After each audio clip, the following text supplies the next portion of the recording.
All right, brothers. I think we are live. Hey, shalom, shalom. Good evening. I believe we're live. Brothers, test y'all mics right quick because I think we good. Testing, testing. Okay. Testing. Okay.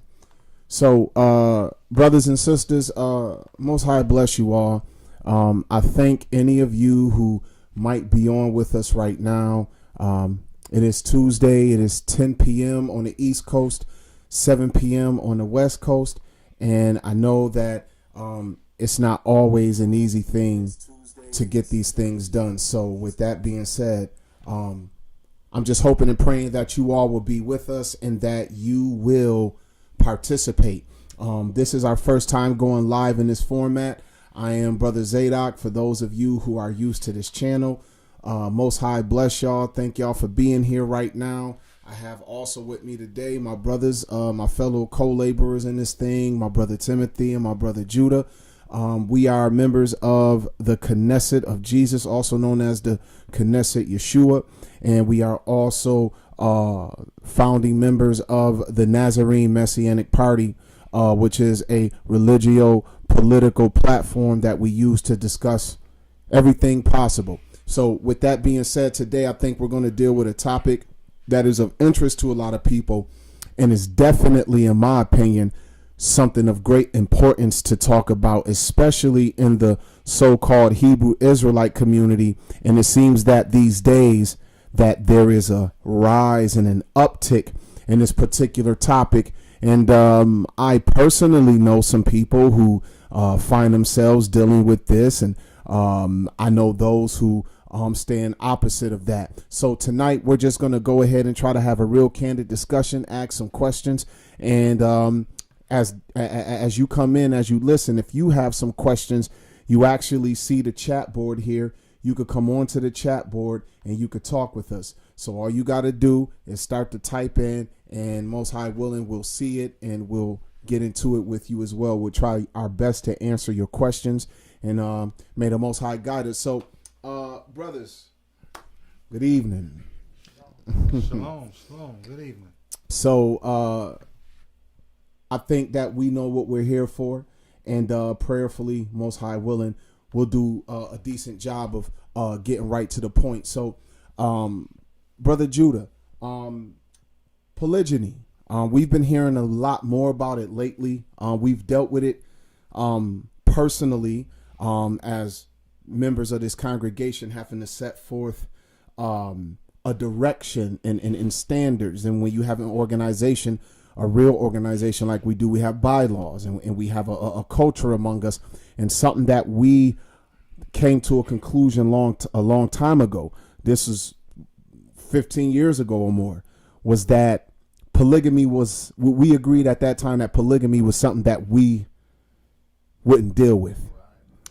Brother Timothy, you remember them times, brother, when we had to have them conversations, especially dealing with people from other organizations early. Yeah, exactly. That's one thing that when we set out, I said that's one thing he wasn't going to deal with. Get close to your mic, brother. I said that's one thing he said we wasn't going to deal with. There you go. Brothers coming in and desiring multiple wives. That's something that we thought that at the beginning could be detrimental to the movement.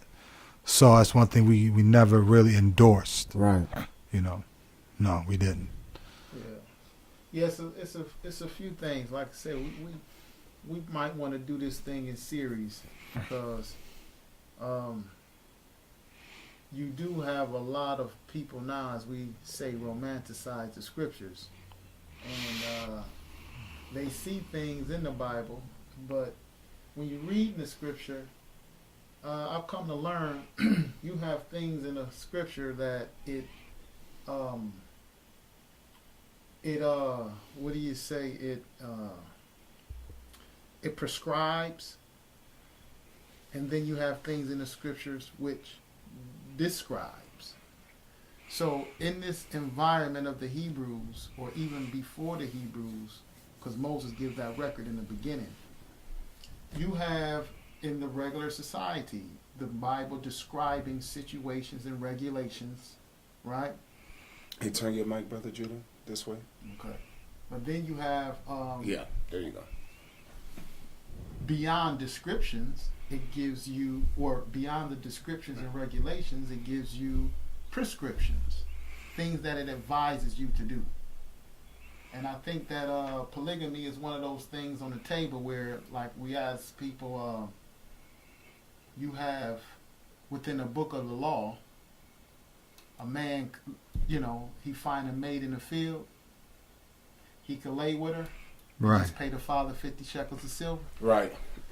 Now, the Bible's describing things that happen, but it isn't prescribing for a man to go around and do that as long as he got 50 shekels of silver to pay his father. Right. Right. Right. So it's just, really think we really need to study the law according to the spirit of the law and not get hammered up in these. I would have to argue, man, that a lot of these people are novice. Especially people I'm hearing coming on today with they probably last 5-6 years coming to the so-called Hebrew Israelite community, and they bringing in this polygamy stuff. But we agree we want to start from the beginning. Well, with that being the case, my brother, what I think we should do is, let's first put this on the table, and I'll ask this question, and both of you brothers feel free to answer however you're led. This idea of multiple wives, is it lawful? Is it, if someone chooses to do this, is it sin?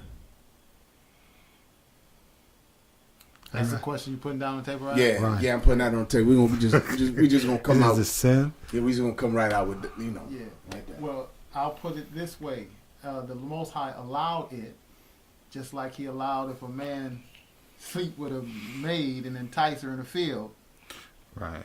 and then later on have to pay the father 50 shekels of silver.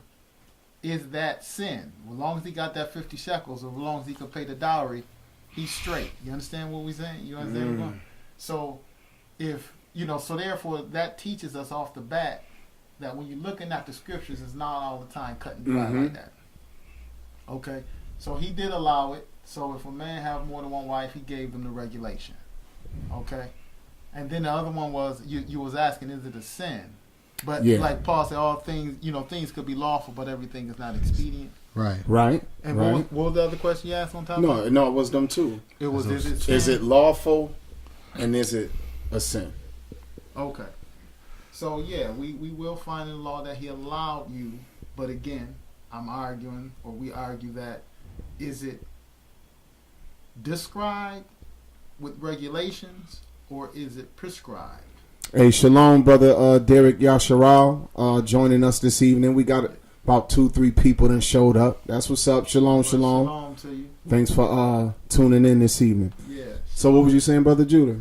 That the thing is the Bible prescribing it for us to do, or is it describing the situations and a regulation within that situation? So basically, when you ask that question, in prescribing something, I would say prescription is more or less, this is what I want you to do. Yes. It's like if you were sick and the doctor says you have to take these, that's a prescription. That's like a commandment. The commandments, this is what I want you to do. Right. A description may more or less deal with, this is what's going on. An instance. This is what's going on. Right. And so then when some things are prescribed from God, and some things are described that I believe come from the minds of men. And in that case, you find that God does put some sort of prescription within the context of regulating man and what he does. So for instance, we know that our father and mother, Abraham and Sarai, when in desperation, because I believe that she understood the Most High's promise to Abram as well. Mm-hmm. And when she gave him her handmaiden and basically put herself in a, I ain't like them plosives right there, forgive me. When she put herself in that situation, what I find happening is she convinces her husband to take her maiden to have a child on her behalf. But it's clear in the text that she regretted it later. Right. But that was their effort in order to bring forth what God said would be done, that Abraham would have a seed. So Abraham thought he was cool. Years go by, decade or more goes by, and the Lord visit him.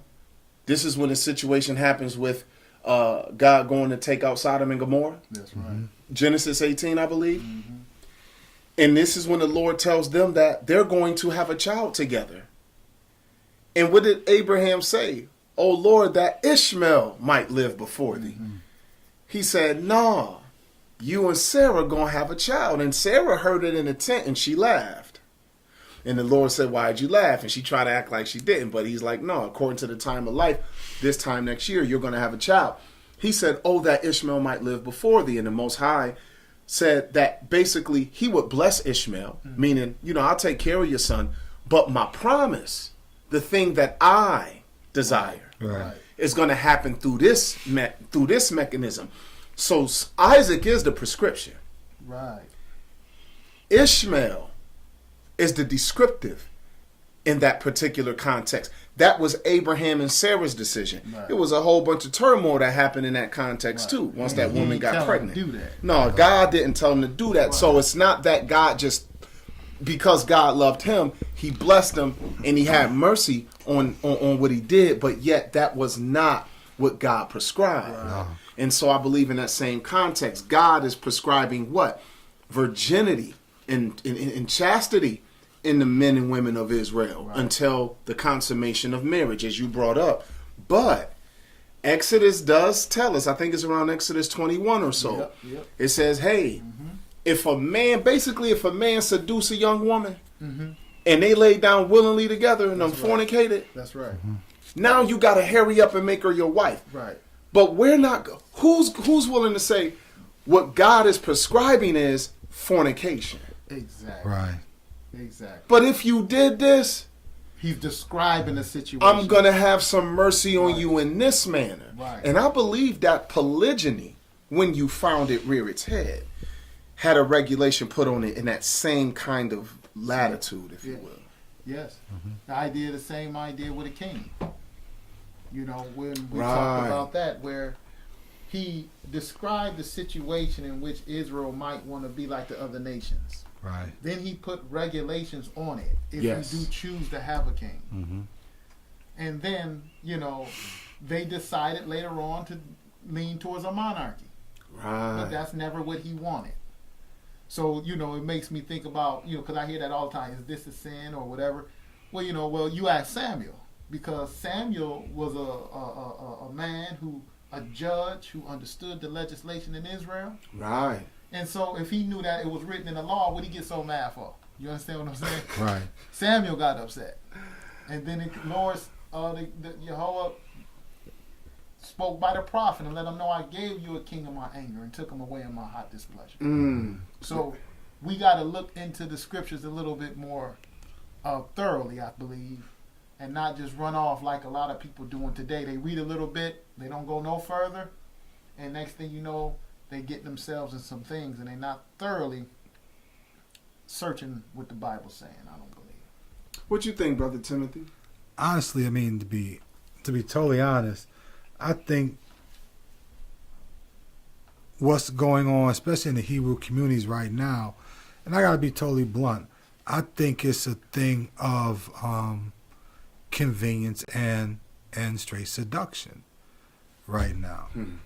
I really think it is, because most men that I've known who desire to have multiple wives, it's never to extend their seed or, like they're trying to say now, protect these women. Oh yeah, they say to be a covering. Right, to be a covering. But what it takes to be a husband to multiple wives, they rarely consider. And they seem like these women are now going to take care of them. It's not the opposite. And I really feel like people are being really disingenuous with it. Yeah, I agree. You know what I mean? It's fine, okay, because I think the thing about it, the first thing they want to show, the first thing people say is like, well, the first thing these people say, well, it's not a sin. Right. As if that's the scapegoat. I can do it because it's not a sin. You know what I mean? But why are you doing it? Then you're trying to make yourself seem a little holier. Now, like you said, I'm a covering for this woman. So you could steal as long as you could pay back double. Right. Right.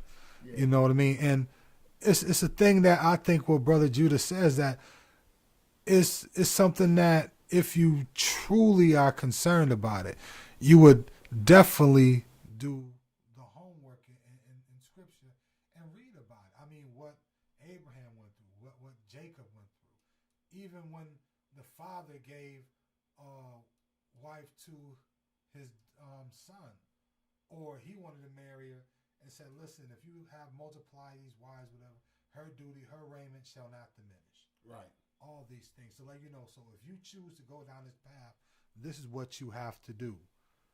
But what I've seen through this type of marriage is that these women are taking care of these men.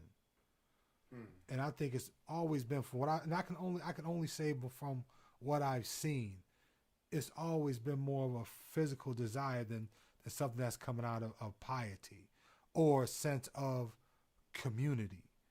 And it's like brother showed me a brother on online a couple of weeks ago. Oh yeah. And this hierarchy thing, and putting it in that measure that the woman is under the man is over the woman, and the third, and all that. But Christ came to establish something greater than that when he said there's now no bond, no free, no Jew, no Greek in Christ. So I think it's a lower base type of thinking in a spiritual sense also that I really can't grasp it myself personally, because I never really seen it in the Hebrew communities. I never really seen it as something that like people want to extend their their progeny, their their name or whatever. It just always came off sensual. So they just want to have more than one wife. Now, for those who might choose that quote unquote lifestyle and they live a certain kind of way, they may say, well, hey, that's your opinion because right. And you haven't lived that. That's not you don't understand what you're talking about because you haven't lived that. There's a lot of things that I haven't lived that I have an opinion on, like, no, I'm not doing that. I don't have to sell drugs. I don't have to, just like in the Torah, what we just talked about, I don't have to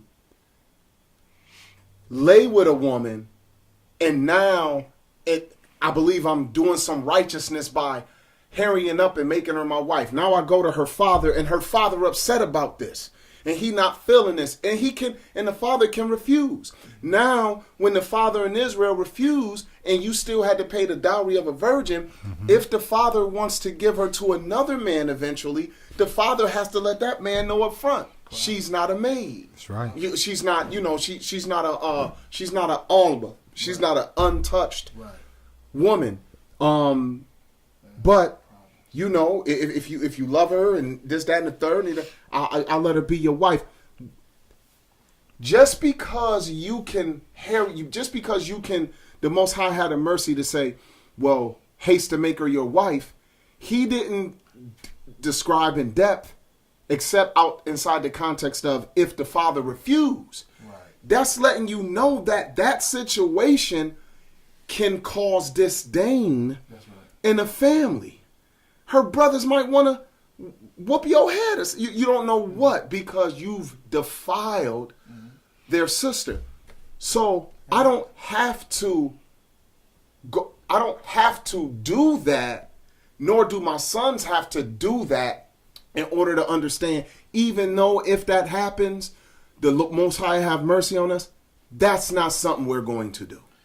To add to that, there isn't no regulation on how many times he can do it. Oh, speak on that. What you talking about? So, if you find a man who got enough money to pay the dowry and let's say he's a wealthy young man or a male, because it don't give you an age. It doesn't tell you in the Torah how many times he can lay with a woman and pay the father 50 shekels of silver. It doesn't tell you that. And it's the same thing, as God willing, in the weeks to come, we're going to find there's no regulation even for polygyny. How many wives can a man have? Where's the limit? But one thing I definitely want to say is that Brother Timothy mentioned is covering and being disingenuous. And that's what I want to bring to the table briefly before we go forward, is that if the argument is about being a covering, the woman had more than a cover. Her husband wasn't just her covering. Right. Her father was a covering. Her brothers was a covering. If you just look at the role that the male played as being a covering. Right. Good point, brother. Why you just can't be that woman's father? Why you just can't be that woman's brother? Understand, to provide that protection and covering. So it's, when you examine it, you're right. It is our opinion. So I think one thing that we should begin to deal with is looking at the template of the Hebrew family. Because it's argued that, okay, among the Hebrews, this was their template. This is what they did. And they bring polygamy to the table. And, some things are just so off that you got to get in order, even how you're going to attack the argument. Because the argument is off in so many different ways. Right. That my zeal come up and I want to address a whole bunch of different things. But you know what? We got to do it in order. So I believe, we could probably start to look at that aspect. Did the Hebrews or the Israelites, because you just can't say Hebrews because that's including Ishmael, everybody. But did the Israelites, was it their template?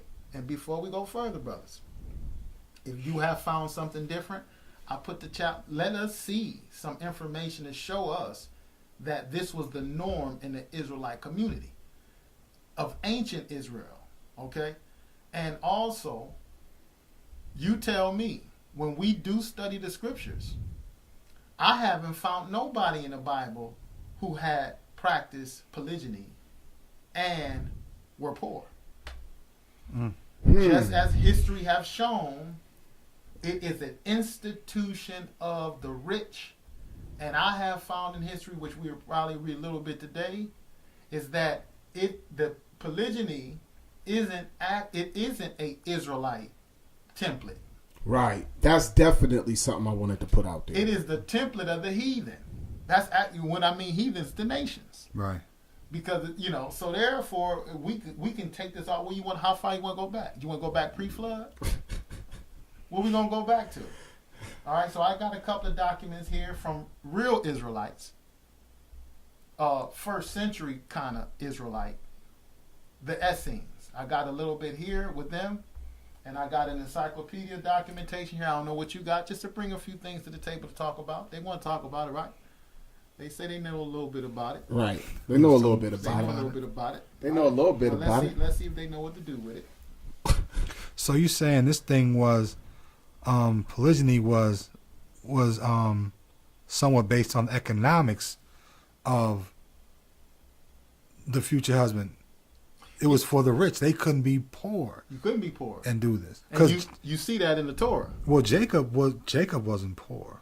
And you see it in the Torah. Right. Because in order to give a decree, her food and raiment cannot be diminished. Right. And that means you had to have you had to be a man of substance. Right. Okay, poor man not gonna get himself in that yoke if he's smart. If he's smart. Right. So, and that means that was the law. If you didn't provide, then you can be brought up on criminal charges. Right. So, but again, like you said, Jacob wasn't poor. Show me one, at least one. I would say 2 witnesses. Mm-hmm. Common man, poor man who have more than one wife. And if you can't do that, then it's probably just like empirical evidence shows. And what I mean by empirical evidence is evidence witnessed throughout the centuries, throughout the millennia, that the polygamous relationship was based upon the wealthy. It was a wealthy institution. So, but we can probably discuss that more in future broadcasts. So let me ask you this. in the context of levirate marriage, when a man would die childless, and he had a brother or maybe had a near kinsman, and he died, he may not have died childless, but he died having no son. And is that a situation that could possibly, just through circumstance, bring up for an individual to be put in a situation that could look like what we're talking about, polygyny, but that type of situation brings it up? He might already be married or something like that, possibly. I don't know. But, I mean, yeah, that's what I'm bringing up. If a man already has a wife, he got a family, but his brother died with no son. Could it lead into that? Could it lead into that kind of situation? Absolutely, it could lead into that situation. But if we notice in the Torah, there's regulations there where he will have a choice. Number one, right, to turn her away, and that if we're looking at it practically, or we're not just being idealist about the situation, we can see why that clause may be in there where he can deny. He could probably, what he say, he'd be a man with his shoes loose, right? But he could deny, right? But right. to be fair, yes. Let me start here though. To be fair, yes, you can say it can lead to polygyny, and it has in many cultures. Okay. However, if we're looking at the description of the Torah, though, it doesn't necessarily means polygyny, though. And one example that we will have is with Judah, right? And his son Tamar. The situation arose. Tamar didn't have. Wasn't his youngest son Tamar? Yes. If I got his name right. The woman was Tamar. I'm sorry, the woman was Tamar. Well, I can't remember that. Let me look it up so we can get his youngest son name. But if you remember what happened in that situation, she's supposed to go to the youngest son. She was supposed to go to the youngest son. He Yes, ain't have, once he got old enough to take her. So therefore, this is an example of the levirate law doesn't necessarily mean that a man got a wife. You understand what I'm saying? Right. So that doesn't necessarily equal polygyny. Okay. All right. But to be fair, yes, it can arise in some situations. And in fact, let me read an account out of this dictionary. You going to see if you could find that text? Because I did say his name and I probably messed it up. I think it was in Genesis, what is it, 35 or something like that. If you could find that, and I'll read out this Jewish encyclopedia. And this was according to some rabbinical, when I mean rabbinical, I don't mean the modern rap. I'm talking about early so-called, these supposed to be Israelites who wrote this account. And this is with Ruth. Okay, this is an account on Ruth. And so whether we take it or leave it, at least we're learning the mindset of men who call themselves practicing the Torah. But it's actually going to, we're actually going to support this argument as we look at the Essenes, I believe. But it says, this is dealing with Ruth. And this is out of the Jewish Encyclopedia, page 121, and volume 10. And it says the general sentiment against polygamy is illustrated in a story related of the son of our Judah, Hanasi. A peculiar passage in the Targum, Aramaic paraphrase, to Ruth, the 4th chapter, 6th verse, points to the same state of popular feeling. And that was as far as the Hebrew communities, as far as the average Israelite did not practice polygamy. This is where they're arguing.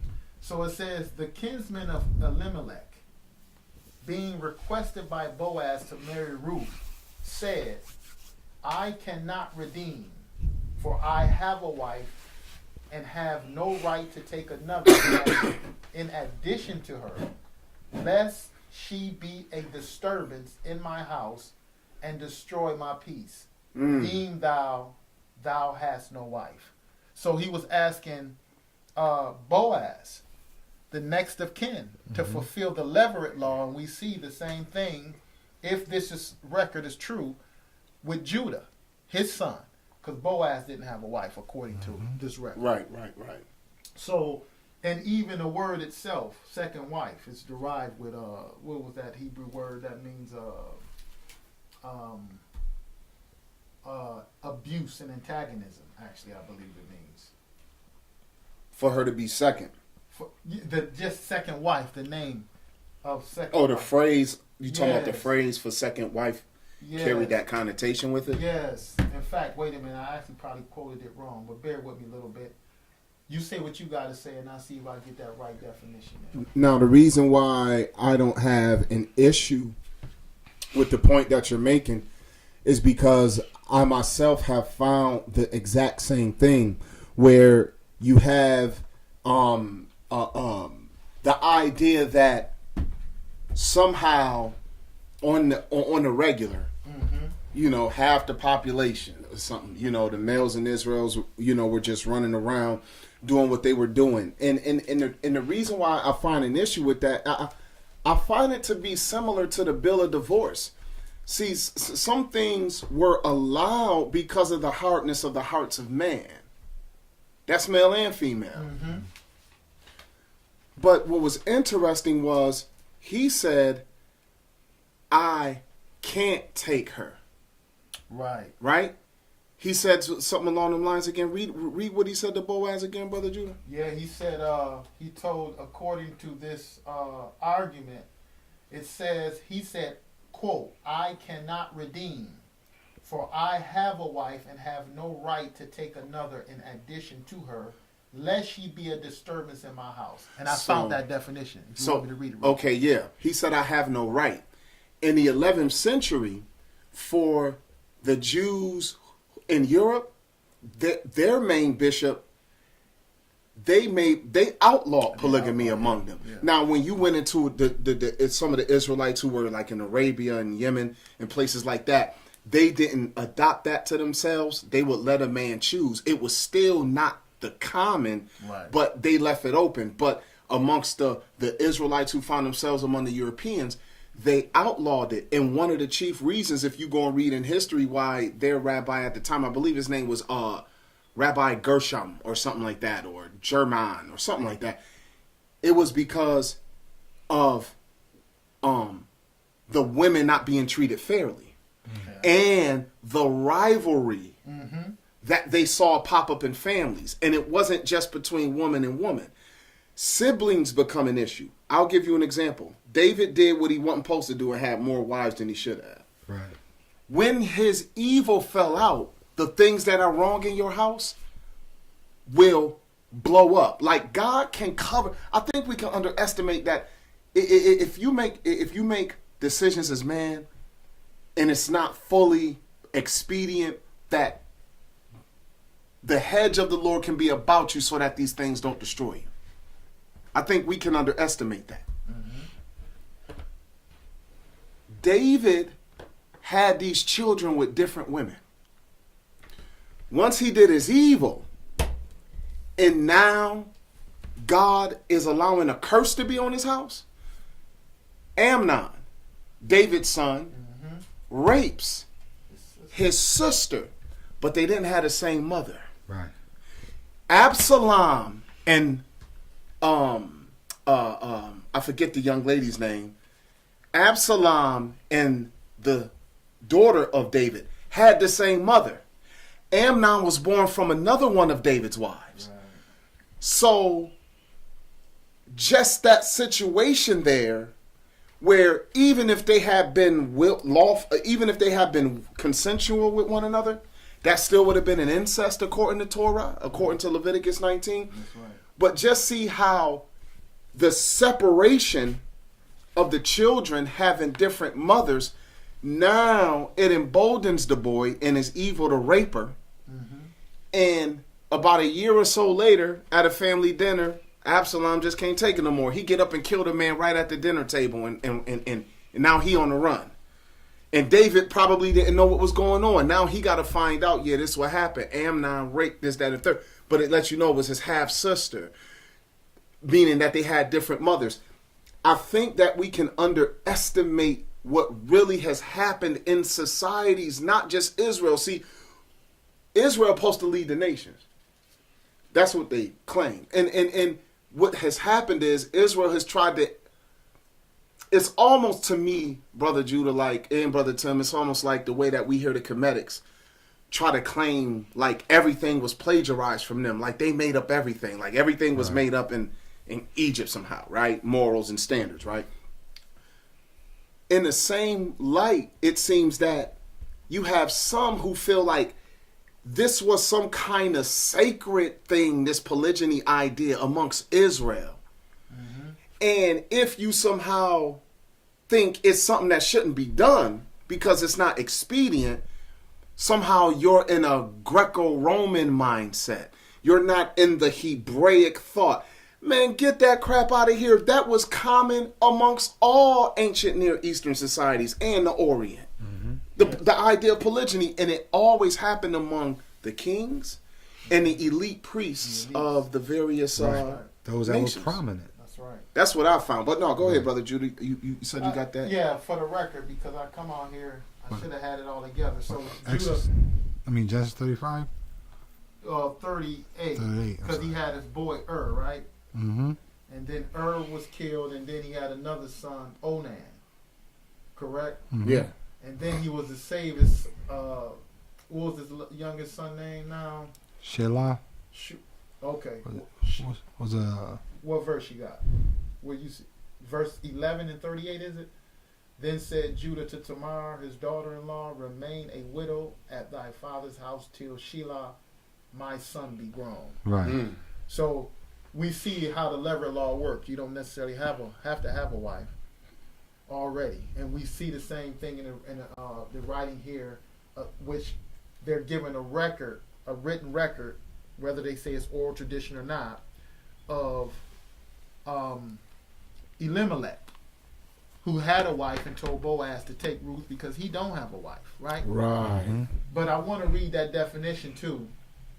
As far as here it says on page 280 in this Jewish encyclopedia under marriage, it says it is significant that the common Semitic name for, quote, second wife is Tasara.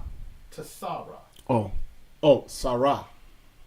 Or It's TS? yeah, Yeah. Something like, you know how they try to throw the tongue. Right. Sarah. You know, something like that. And the root meaning of which is show hostility towards or vex. Interesting. That's the root meaning of that word, which means second wife. So, yeah, I like you said, you brought out that in the ancient. So, can I establish that first, though? No, go ahead and get in your the book of establishment. Genesis, let's go back before there was an Israelite. And if we go back to the book of Genesis,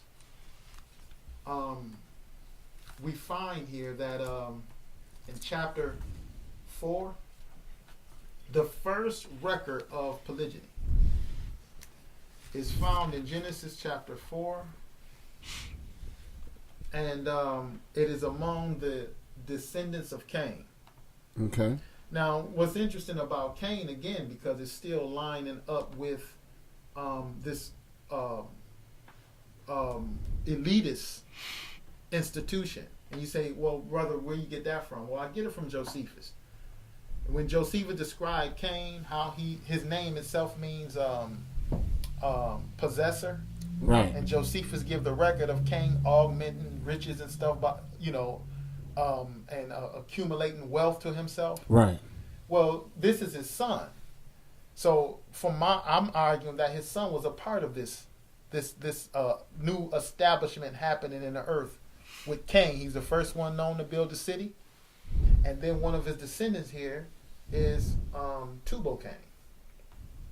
Now it says in no, excuse me, not Tubal-Cain. I want Lamech. Lamech is Tubal-Cain's son. All right, so let me just read this part, verse 16, and just so we can just find out what this is about. Genesis chapter 4, verse 16. All right. It says, and Cain went out from the presence of the Lord and dwelt in the land of Nod on the east of Eden. And Cain knew his wife, and she conceived and bare Enoch. And he builded a city and called the name of the city after the name of his son, Enoch. And unto Enoch was born Irad. And Irad begot Mehujael. And Mehujael begot Methusael. And Methusael begot Lamech. Now notice verse 19. And Lamech took unto him 2 wives. The name of the one was Ada, and the name of the other was Zillah. This is the first record of polygyny in the Bible, and it's coming from the seed of Cain. All right, so this is establishing what you're saying, that this was long before there was any Israelites.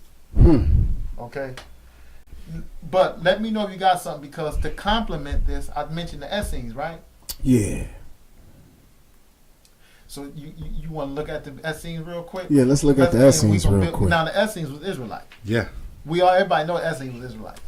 The people today don't even know whether they Israelites or not. You understand what I'm saying? Right. But the Essenes, they didn't have that problem, did they? No, they ain't. Not who the Essenes? No, the Essenes, they didn't have that problem. They knew exactly who the Israelites were. They knew that they was one of them. They had 99 problems, but their identity wasn't one, brother. Identity wasn't one of them. Hey, man. You understand? All right. Yeah. Now, here in this text, the Dead Sea Scrolls, and this is the translation by Michael Wise, Martin Abegg, and Edward Cook. And I want to read something here as they talk about fornication. Now, I just want to say this.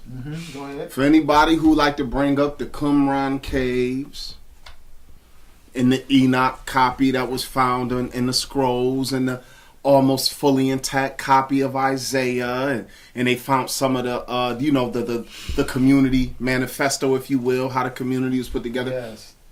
No one really has an issue with the Essenes, as far as I find. Right. Not too many people, whether you are a Christian, or if you are a Nazarene, or even if you call yourself Torah only and you don't really deal with Yeshua of Nazareth as being the Messiah. Right. Because, this group don't really, they kind of like a one that everyone kind of accepts in many ways. Because some of the scrolls that they had are important to, I guess, corroborating Israel's writings and their history and this, that, and the third. Right. So with that being said, let's see what the Essenes was. They had an opinion on how marriage ought to go. Yes, in fact they do. And these are this is the Damascus document. All right. And I'm gonna read 2 accounts, because one account is they're gonna also talk about the king as well. Okay. And our main point, whether you agree with the Essenes' interpretations or not, that's not the point here. The point is we're looking at them being Israelites, them being of the house of Jacob. More specifically, they even argue that they're Levites. Okay? And they were among the Israelite communities. Josephus talked well of them. Philo talked well of them. Josephus was even a member for and a Josephus few years. was them, yeah. So we're looking at, if we're going to look at the template of the Israelite family, then maybe they could bring some kind of light to this situation, them being Israelites. Yeah. That's why we're reading this here. Now here, this is a section dealing with the 3 traps of Belial, or Satan. That's who they had called the devil, Belial. All right, and so the sub description is this section explaining the text just quoted discloses some important ethical principles of the Qumran group that in its members' eyes differentiated them from other groups. Now notice this. They're going to make a reference to some of the scriptures, but we're going to jump right into it. Okay. It says, the true meaning of this verse concerns the 3 traps of Belial, about which Levi, son of Jacob, said that Belial would catch Israel in.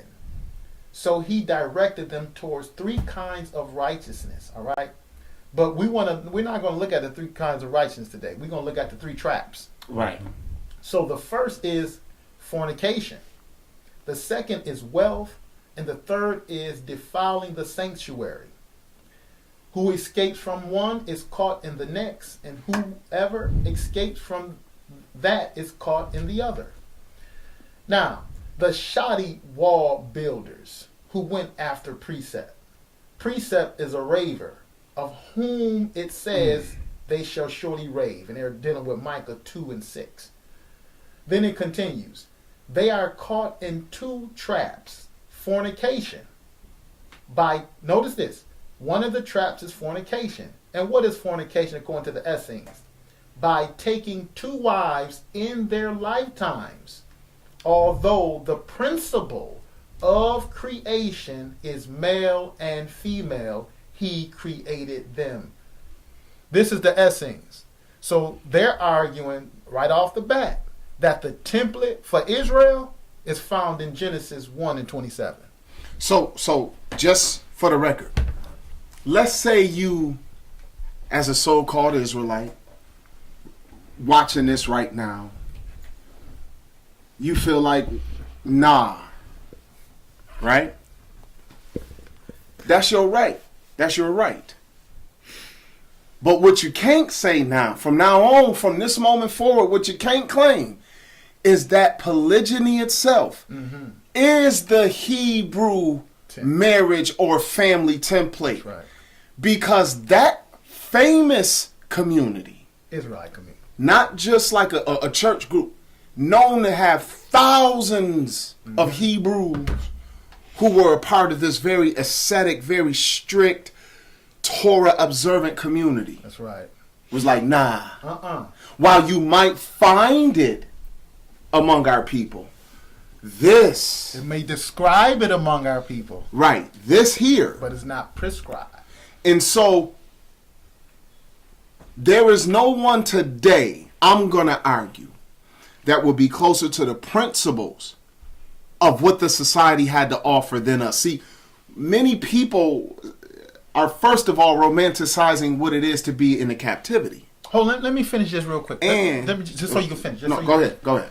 Because he quoted, he said, again, their template was fornication by taking two wives in their lifetimes. Although the principle of creation is male and female, he created them. And those who went into the ark went into the ark 2 by 2. So they used two templates, Adam and Noah. These are the two templates that they, as witnesses for the what is prescribed for the Hebrew family. So they're even going to the ark saying, when you look at our fathers, Noah, our forefathers who went right. into the ark, Right.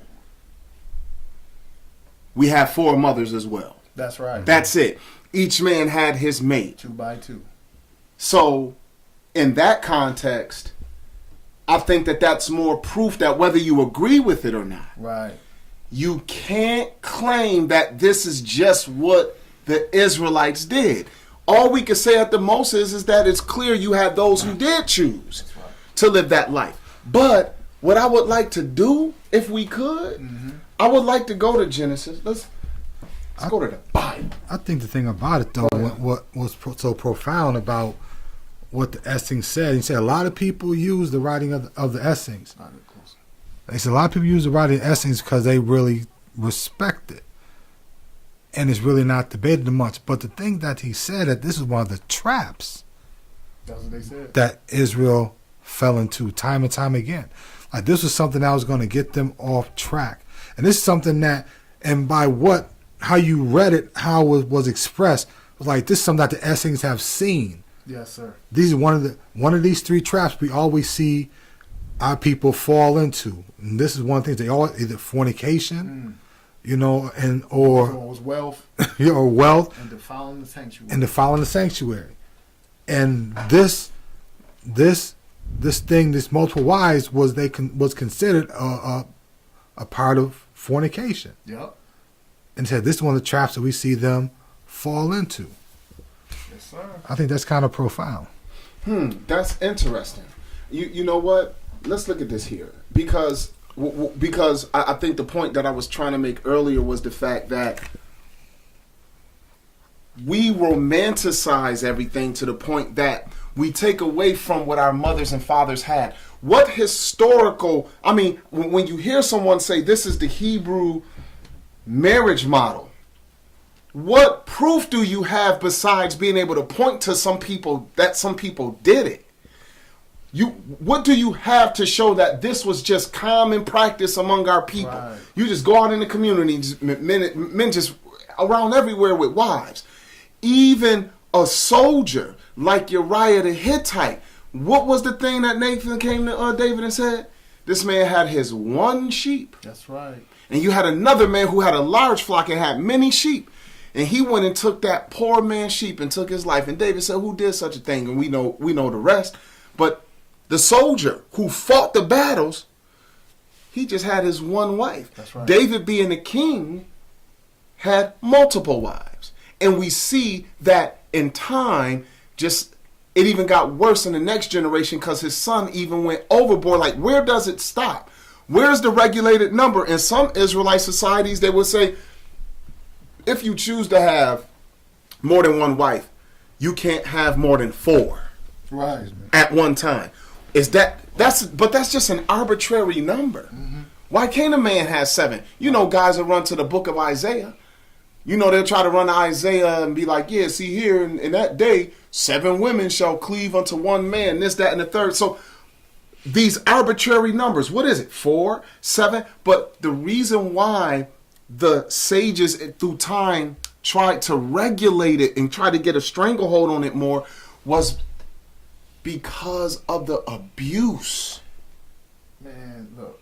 The abuse You said it. of the female. The only people in the relationship that truly are, every female in a polygynous relationship, unless they doing some things that's, beyond what I would understand, every female in a polygynous relationship has to be monogamous. Right. Because they're not practicing polygamy, where the women can have as many men as they want Was too. that polyandry? Yeah. But polygyny itself is multiple wives. Polyamory is just multiple partners in general. It don't matter if it's male or female. Yeah. But no, the females, if it's 4 women belong to this man, each one of them has to be monogamous to him. Mm-hmm. But he's not monogamous. He's polygamous. They started to understand the situation with the women, and they seen the rivalry in the children. Why is no one talking about this? But it's something you just said too. On top of that, I was going to Genesis. Yeah. you gave an example of David and Uriah. Well, the example of David and Uriah actually went to the full of what Abraham feared. What did Abraham fear? That they would kill me and take you. Right. That one wife he had. Remember that? Mm-hmm. That's exactly what happened with David. See, what I'm saying is that if you look at the institutions of power, the polygamous institutions among the powerful, this is what the prophet brought out to David. David performed exactly what his fathers feared. It just so happened it was Uriah. David had Uriah killed and took his wife. This is what Isaac feared. This is what they feared among the rich and powerful. And this is like overlooked as well on top of the other 2 that you have brought out. You understand what I'm saying? But this one played out to the full. A man was actually killed and his wife was taken. That's a good point. Just like 2 witnesses, Abraham and Isaac, fear for their own lives that the king will come and perform that. Yes. Mm-hmm. So it's several things you done brought out already that supports. That's why I say this is going to have to be a series, because we want to get into the intricacies of it. You know what I'm saying? So where you going, my brother? I think I'm going. Wait, hold on. I think I'm going to. Am I going to Samuel? Hold on. Did you bring that encyclopedia? Did you bring an encyclopedia account? No.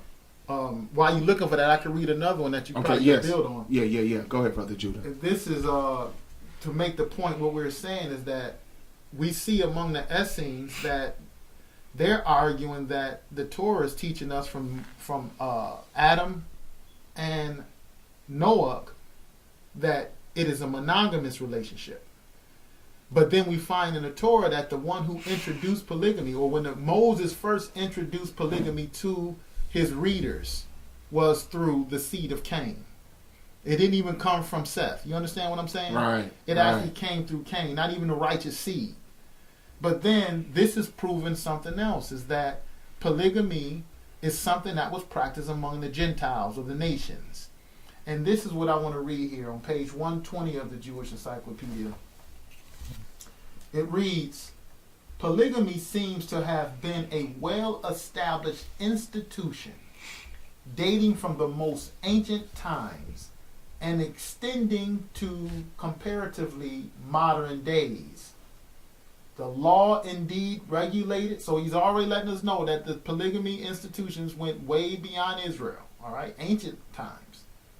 The law indeed regulated and limited this usage. According to the encyclopedia, people can argue this. They say the prophets and scribes looked upon it with disfavor. All right, that's what they say. But notice this. Still, all had to recognize its existence, and not until late was it completely abolished, which you were talking about earlier, among the rabbis. But this is the part I want to bring to the table real quick. At no time, however, was it practiced so much among the Israelites as among other nations. I'll read it again. At no time, however, was it practiced so much, meaning polygamy, among the Israelites as among other nations. And the tendency in Jewish social life was always towards monogamy. So this encyclopedia probably got their information from anthropologists and everything else digging up. You know what I'm saying? What I'm trying to say. No. But we could build on that. What you got? Because you're going back to Genesis. Yeah, I'm pardon me. I'm going back to Genesis, but I also wanted to read this right quick. Hold on. Now this right here is because we talk about Greece and Rome. This right here is this is a paper out of Stanford University out of 2009, Monogamy and Polygamy, by a theology major, Walter Scheidel. And he's writing on Greco-Roman monogamy and polygyny. So we're talking about the Israelites, but I wanted to bring this in just briefly. We don't have to read a lot, but I just wanted to bring up the causations, theories on what caused polygyny to what? Be practiced. What they'll say is, in the earliest forms of the Greek and Roman societies, monogamy was just the standard. Yes. Polygyny, while it was rare, it would be something frowned upon. But the wealthier men got, the more polygyny would pop up sometimes. Now, here is the theory of causation in this article. It says, thanks to the pervasive neglect on this subject among historians, debates about the causes of monogamy and polygamy have traditionally been the domain of sociologists, economists, and anthropologists. In economic terms, polygyny has been recognized as capable of delivering benefits to women as long as substantial resource inequality prevails among men and women. Among men and women rely on male resources for reproductive success. So You said substantial inequality? yes. Substantial inequality, resource inequality, meaning women just don't have as much as men. So you found men who had enough resource, That's right. women would cleave unto, right? Okay, if male inequality is sufficiently pronounced, a woman may be better off sharing a high status male with other women than monopolizing access to a low status partner in a monogamous relationship. Right. So you can have the poor, so if I'm with a man who's of low status in society and I'm monogamous, we could both be poor together. Right. But if I attach myself to a man of high status, then I have a better possibility for me to have resources. So some women would consider this. But what would cause her to consider this? Inequality among males Inequality. in the society. And her too, because she don't have the resources either. Well, that Right. was this the whole thing with Tamara in one sense. because she was left out when her husband died, and she seen that Judah wasn't gonna fulfill his promise.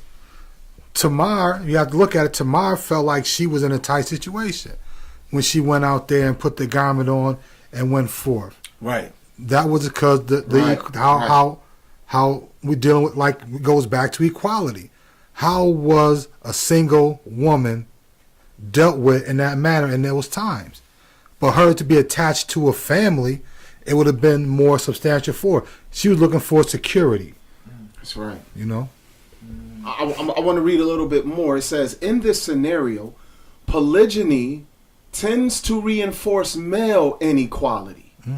Cross-cultural analysis confirms. So now when they look across cultures, cross-cultural analysis confirms that the incidence of polygyny is positively correlated with male inequality as well as female mate choice, a finding that is consistent with the logic of the economic rationale choice argument outlined here.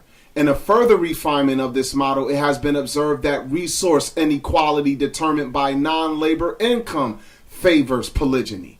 So once again, once inequality shows up in society, the less that people are have inheritances and all of that. See, the daughters of Zelophehad ain't had to worry about that, because when their father died without having sons, all 5 of his daughters inherited resource. They had as much resource as any males in a tribe would, because all the families in Israel got equal share in your tribe when you settled the land.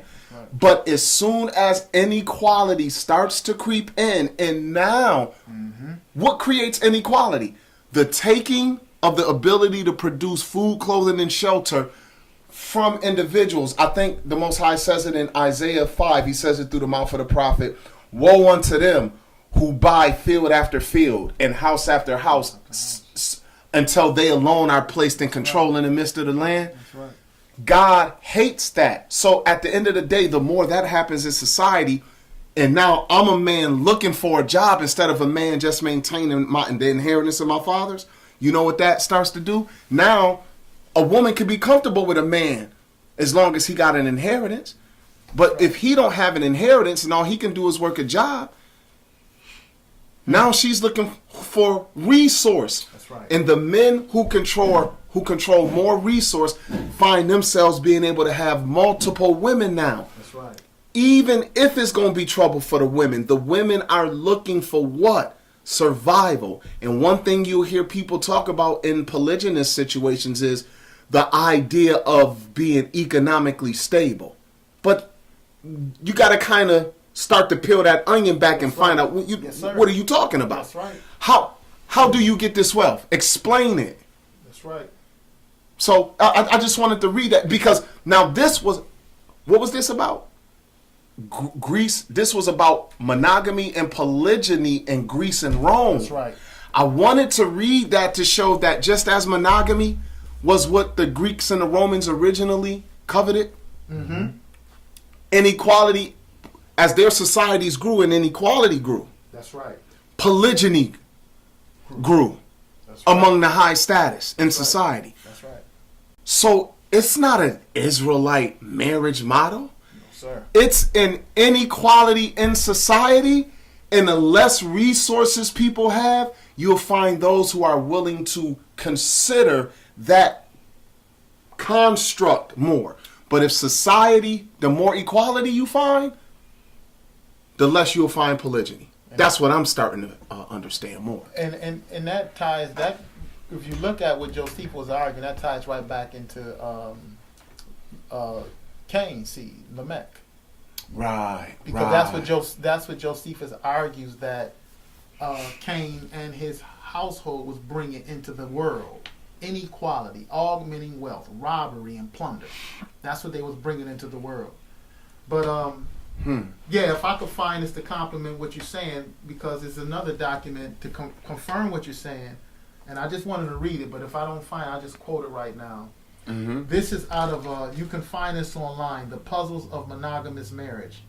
And what they have found is that the societies which are they call egalitarian, which is more equitable, they don't really practice polygamy.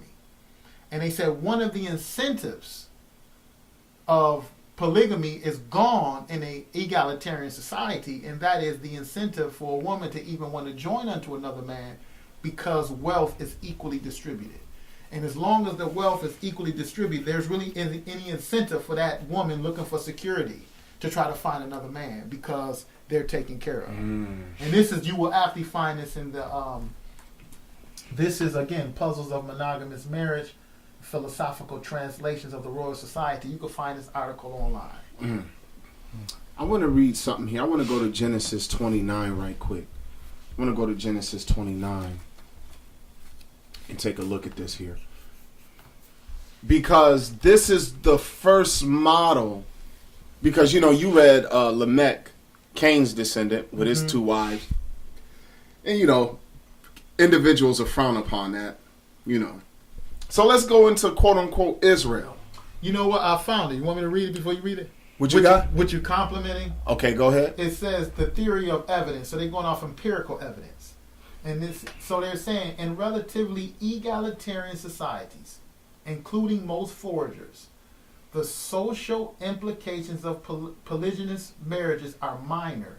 Few men in these societies achieve sufficient status to attract additional wives. As the wealth and inequality of society increases, going into what you was explaining, the course of social evolution, or our evolved psychology operating within these cultural evolutionary processes, increase the degree of polygynous marriage among the richest and most powerful men. So it's actually going off what you're saying. As inequality increased, then polygyny increased. And here, among the society that was egalitarian, there wasn't a sufficient push to have polygamy. You know, Brother Judah, it's just like the Torah allows for divorce. But for those of us who have understanding, especially those of us who claim to be followers of Yeshua of Nazareth, when the leaders of the people asked them, then why did Moses allow for a bill of divorce? Yeshua answered, because of the hardness of your hearts. That's what he said. He gave you that, but that is not what the Father wants to see. So while the Most High, in his mercy, if you will, and I always believe it was more or less to have mercy on a woman, not saying that sometimes a man didn't run into a situation with a wild woman. Of course, I'm not saying that, but we know that the society was patristic in context. Right. So with that being the case, to have mercy because of the hardness of your hearts, the way these men would treat women, put them away for any reason. I don't like how she looks. She gained weight. She talked too much. I just don't like her. He done met a new woman. And guess what? You know, also one way that we know that polygamy wasn't practiced among the common man that much like divorce was. Because Yeshua said, if a man put away his wife to take another woman in her place, he committed adultery. So it's lawful to marry another woman. You can keep this wife you got and just add. But see, as we learning, if you're not a man of high status, then you might still, like a man of high status might have 4 women to himself. And you know what the Torah, the prohibitions put on it? You take another wife, man, the first wife you got, as you add wives, the other ones you got, you shall not decrease in any way. And everything that they need. So you got to have the resources. So the average guy who only got them resources, but he still got that same kind of lust in himself, he got that desire toward another woman. For any reason, he find a way to get rid of his wife by giving her a bill of divorcement and replace her with another woman. And Yeshua understood they were practicing that. So that's just another glimpse to let you know every man wasn't running around with a whole bunch of wives. But this man can have 4 wives. This man only got 1. but he'll just for any reason give her a bill of divorcement, send her out of his house, and get the other woman he wants. Right. Yep. So all I'm saying is that while that was lawful, the bill of divorcement, that wasn't the prescription of the Most High. Yeshua said it himself. The Lord hate divorce. That's right. Putting away. He hates it. Right. Same thing out of Malachi. Pulled it right out of Malachi. Dealing treacherously with the wife of your youth. That's right. He hate putting away. So if we look at this here in Genesis and go to Genesis 29 in verse 30, it says, and he went in also unto Rachel, and he loved also Rachel more than Leah, and served with him yet 7 other years. This is Jacob. It says he loved Rachel more than Leah. And when the Lord saw that Leah was hated, now it don't mean he abhorred her. Right. We know what it means. Right. She was loved less. Love less. That's right. She was least loved out of the 2 women. So the more women you multiply, you know, you could be first wife, whatever you want. As your husband get older, what did Sarah do when the Lord said she would have that baby? Didn't she laugh? And she said, will we have pleasure? Yeah. We've been done with that. So what happens when the man is older and he done took him that wife who much younger? Much young. Bring that out though, because She much younger. Abraham 99. Right. So she gonna give him a young maid of childbearing age. Right. 100 years old. This young woman probably about 18, 19 years old. Now, let's just take it in modern terms. Man running around 50, 60. You know, they listening to these commercials. They taking Nugenics because they watching commercials on TV. They stop at the gas station, pop a pill in their mouth or something because they want to, you know, they talk about the little blue pill. That's what I always hear, the little blue pill. I'm like, yo, y'all trust all this stuff, but you running around 50, 60 years old, still wanting to be active, still attracted to women, and you got your wife, and y'all not as like y'all used to. Her libido may not be like it used to, and but yours might be a little bit more active than hers. Yeah, just a little bit. You know, you know what I mean? Not your libido, your desire might still more active. Yeah, that's about Not it. your libido because you taking that pill. Right. So now you done got the pill, but I'm throwing the pill in there to be funny. Yes, I sir. mean, Yes, sir. yeah, It's real. It's real. You know what I mean? It's real. But now you done, but now you done took now you got the pill popping, and he got the other wife, who's more or less, I don't know. Let's say you got the wife who's she 30, Young enough to be his daughter. old enough to be your daughter. Everything on her body's still tight physically. How about that 22-year-old young one? There you go. And now, even though you the first wife and you allowed the polygamy because you believed in it or whatever, you know, Right. the ones, you know, they be buying it. But now you just see he really starting to spend more time with the other one. You mean to tell me there's nothing? Maybe some women would be like, nah, I ain't got no feelings about it. Man, bless her heart. But I'm going to go out on a limb She's selfish. and say, no, you feel some kind of way that now where your husband, at least if he sniffling around after the younger wives, at least he sleep in your bed every night. Now it'd be just nights and nights. You just see the nights increasing where he not in the bed with you. And if she got something to say about it, she being selfish. Right. And if y'all don't live in the same compound, because in some polygamous contexts, Man. some women, in order to accept it, say, hey, you're going to have to provide that woman her own space. She can't be in the space with me and mine.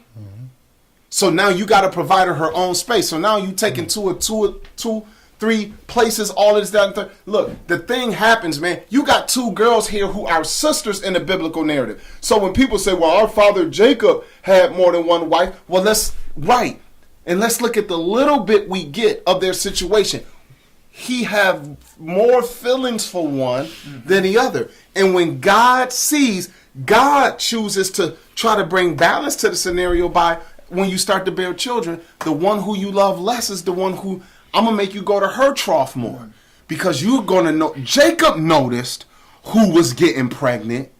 Every time you touch her, here she go pregnant. And the one who you really love, it's not that you're not touching her, but she can't get pregnant. Now, check this out. You know what they won't talk about is that basically when you look at our tribes, all of their names were describing the turmoil that was going through of their mothers mentally as individual women in competition with one another and their sisters, and both of their desire for this man to truly love them. Look at this, look at this, look at this, look at this. It says, so Leah conceived and bare a son and called his name Reuben. What's that verse you're on? This is verse 32 of chapter 29. And Leah conceived and bare a son and called his name Reuben, for she said, surely Yahuwah hath looked upon my affliction. Meaning, his name meant affliction. Now, therefore, what? Now my husband will love me. You don't talk about they don't deal with that. That's real life. Because whatever your current polygamous situation is, maybe it's better than Jacob's. Right. But you do point to him in defense. Like let's go in the Torah. Our father Yaakov, Yaakov. Okay. Tell us what it was like for him. You know what? I think we can underestimate when that man met Pharaoh. Pharaoh was like, yo, you old. How old are you? Jacob said, man, I'm 110 years old. He said, my days have been few and full of trouble. Outside the other things he had to go through, I'm going to tell you the turmoil in his family. You think that was included? Of course it was included. How couldn't it be? Each one of us are men of one wife. And we know our own turmoils. Out of all of the things in our life, we know the things we had to go through with our wife, the uncomfortable moments, or whatever it could be, whether it's strife between us or a worry, maybe she's sick, whatever things can bring just a worry and a strain to a relationship. That's right. We know that experience as men with one wife. That's right. Imagine you got 3, 4, 5, 6. He had it fourfold. But look at this though. It says, and she conceived again and bare a son, verse 33, and said, because the Lord have heard that I was hated, he hath therefore given me this son. And she called his name Shimon. Because the Lord seen I was what? I wasn't loved. That's her own feeling. That's right. But she's not getting it out of thin air. Right. Continue. And she conceived again and bare a son and said, now this time will my husband be joined unto me, because I had borne him 3 sons, and she named his name Levi. Each one of these boys' names represent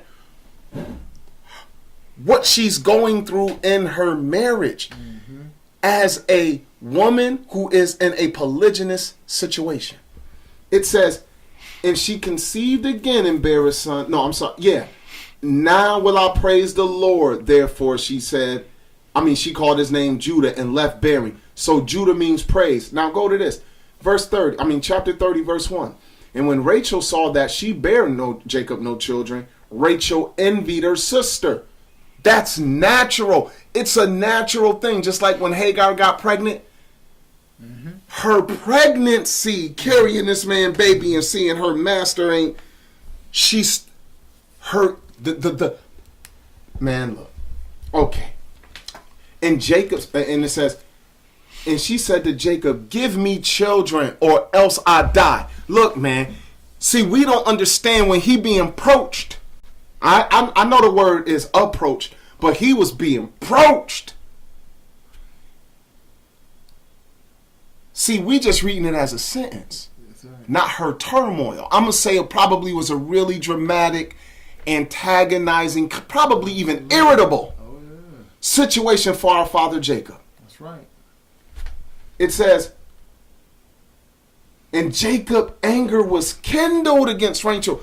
Bro, like if you was in a room, how would this look? Right. We just read it as a sentence and can not really meditate on the literalness of it. Jacob getting mad about it like, yo, am I God? Like, are you somehow making it my fault that you can't get pregnant? And he's probably not happy that it's not happening either. Right. It said he was exceedingly low, didn't it? That was some trouble. And it probably just wasn't one day. No, of course it wasn't one It day. didn't happen that one day. This is years. And everything got back on track. This is years, Right, brother. Troubles. I got troubles. And she said, behold, my maid Bilhah going unto her. This is the same thing that her mother Sarah did many years ago with Abram. And this is probably a young girl, too. Yeah. Yeah. And she shall bear upon my knees that I may have children by her. And she gave him Bilhah her handmaid to wife, and Jacob went into her, and Bilhah conceived and bare Jacob a son. And Rachel said, God have judged me, and have also heard my voice, and have given me a son. Therefore she called his name Dan. And Bilhah Rachel's maid conceived again, and bare Jacob a second son. And Rachel said, with great wrestlings have I wrestled with my sister, and I have prevailed. See, we just read this sentence. This is their norm, and Jacob been with them for years. He was with Rachel. He was with Leah. By the time he married Rachel, he had already been with Leah for 7 years. A feud. It was a feud. It was an ongoing turmoil and strife in that man's family. Just like that definition of second wife, vex. That Hebrew word that we read about. Look at this. Let's go down to verse 14. And Reuben went in the days of wheat harvest and found mandrakes in the field and brought them unto his mother Leah. Then Rachel said to Leah, give me, I pray thee, of thy son's mandrakes. And she said unto her, is it a small matter? See, she like, hold on. And I think we can miss this. Is it a small matter that you have taken my husband? Wow. What did Leah say? Yo, isn't it enough that you have my husband's heart? And you would also take away my son's mandrake. So look at this. And Rachel said, therefore he shall lie with you tonight for your son's mandrakes. Bro, this is a problem. Let's not romanticize Jacob. Jacob was a man of a peace and shalom. I see we got people on here. Junior Coleman said, Brother Judah, mic is low or he's too far away.